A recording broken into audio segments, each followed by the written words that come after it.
Sveiki visi.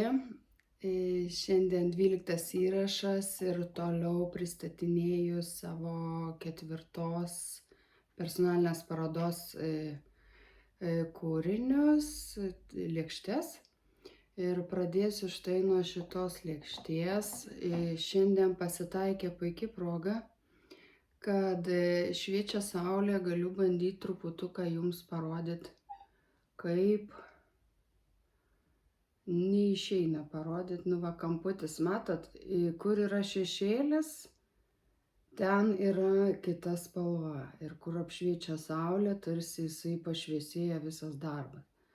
Va, matot, galiu tik tokį tarpuką įterpti, nes jeigu pradedu apšviesti, noriu kažkokį didesnį kampą, atsišviečia į kamerą ir parodyti tampa neįmanoma. Kaip tik turit mažą siaurą galimybę tokią pamatyti, kaip skiriasi spalvos, kai gauna saulė šviesos. Ir čia jau negaliu, nes tu stiklas daro savo, matot, kaip skiriasi iš karto visos spalvos. Taip, taigi, pagaliau kažkiek pavyko parodyti, kaip S-grafito technika saulės šviesoje atsiskleidžia labiau. Jokia kita technika tokio efekto negali suteikti, tai yra šios technikos išskirtinumas. Tai būtent ši lėkštė, kaip matot, buvo norėta įamžinti tą lietuvišką labai seną senovinį malūną. Matosi keletą klaidų, žinoma, prieš sukantis šitiems malūno sraigtams, ar kaip čia jie vadinasi, sparnams. Niekada negali būti durys, ar ne toj vietoj, bet būtent kada tu dedi raštą plokštumoj, tu tas duris, kur tu ten pakabinsi. Realiai, kaip matot, čia ir yra neveikiančio jau malūno, miltų malūno toksai fragmentas rastas internete, kiek įmanoma stabiliau jį interpretuoti, paprasčiau. Ir kaip matot, viršų yra sukurtas grinai vėjo simbolis. Pilki vėjai visas pusės pučia taip, nes čia yra vėjo malūnas. Diena, naktis, saulė su mėnuliu. Ir apačioj matot būtent tas rugiagėles, kurios pas mane yra ant indo ant bliūdlėkštės, ar ne, kuri yra unikali. Tai va šitos irgi yra ant vienintelės lėkštės šitos rugiagėlės. Jos čia tarp kitko, tarp tų rugių įspūdingai atrodo. Tai va, šitam išpildyme, kaip suprantat, čia yra žiesta lėkštė ir taikyta S-grafito technika plus pusiau majolika, nes visi dažai yra dengti teptuku. Galite ir matyti, kai kur tos potėpius, aišku, meistro rankos yra atsiskleidžia tik tada, kada tie potėpiai mažiausiai matosi. Tai va, ši lėkštutė taip pat unikali.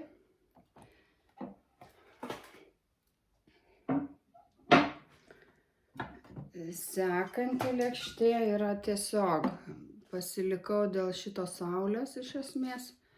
Taip pat galiu truputį kamputį, nebeišeina saulė, jau slepiasi ir man nebėra šansų jos parodyti, nes jeigu dar arčiau jinai jau nepagauna to šešėlio, to saulės spindulio.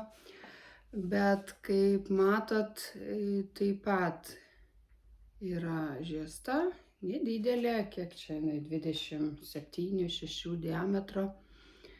Ir taip pat taikyta S-grafito technika ir pusiau majolika. Tai vat, kur išskobta, kur dažyta. Ir čia matote centre saulė, aplinkui žemės fragmentas. Tai vat šita lėkštė šitam išpildyme taip pat yra unikali. Ir kaip suprantam, saulė yra tasai rodiklis, ar žemėje gėlės žydės, ar ne. Tai va sukasi saulė per visą žemę, žemės fragmentas, kaip suprantam, yra šitas ir aplinkui ją žydi, visam pasaulyje žydi gėlės. Tai va, šitą lėkštutę jau paminėjau, kad yra unikali. Ir dabar noriu pristatyti būtent tas lėkštutės, kurios yra, kaip sakiau, kur yra būtent va šita vieta yra iškaišta, ar ne, va šita. Tai šiaip ganėtinai sudėtingas buvo procesas, kada tu nori padaryti labai stipriai kažkokią didelį kontrastą tarp balto ir kažkokio kito.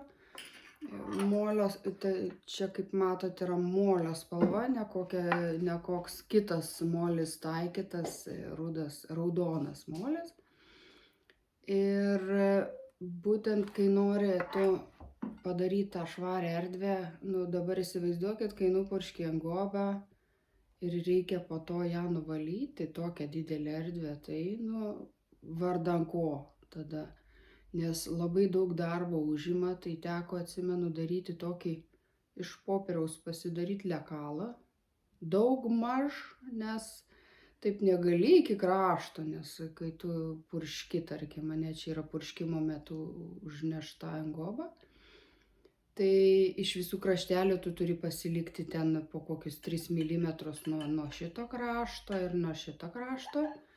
Ir kai ten jau yra saugu nuvalyti, tai tu tada tik tais pasimirkaiši iš tikrųjų. Tai va čia matot, įprasmintas yra jurginas, kuris taip pat turi pas mane daugybę formų įvairiausių. Ir čia yra tik S-grafito technika, visi šitie, kur yra rūda, matot, yra išskobta tiesiog. Ir štai tokio dizaino lėkščių, man atrodo, yra dar viena parduota ir buvo liktai vienas dubuo, toksai gilesnis dubuo su tokiu plačiu kraštu atlenktu, padarytas su jurginu, ir berods dar porą lėkščių buvo padaryta su ramunėm. Ir taip pat tų bliūdų tokių. Bliūdų su kraštu irgi buvo su ramunėm, man atrodo, irgi porą padaryta. Taipogi jos yra parduotos, nepasilikau ramunės ir šita lėkštutė nėra skaitytųsi unikali, bet būtent norėjau pasilikti kolekcijoje dėl to, kad tas būtent dekoras, matot, jisai, jeigu čia būtų šita vieta balta, jisai visiškai pasikeistų visam dekore, visas vaizdas pasikeistų. Ir būtent ta išvalyta erdvė prideda šitam dekoravimo pasirinkimui tokio unikalumo iš tikrųjų. Tai va, jurginėlis.